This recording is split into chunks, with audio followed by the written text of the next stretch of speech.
बिस्मिल्लाहिर्रहमानिर्रहीम। अस्सलामुअलैकुम। आज हम जो लफ्ज़ सीख रहे हैं वो है बारिश। इसको हम लिखना भी सीखेंगे और बोलना भी। बारिश उर्दू में, इंग्लिश में और रोमन उर्दू में। बे अलिफ बा,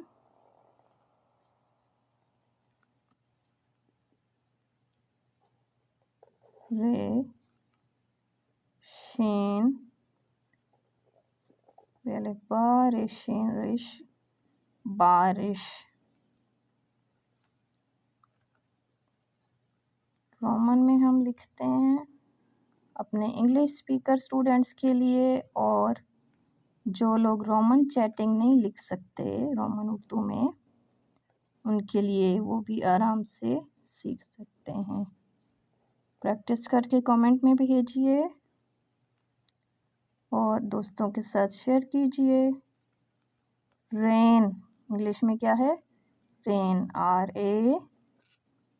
RAIN, रेन।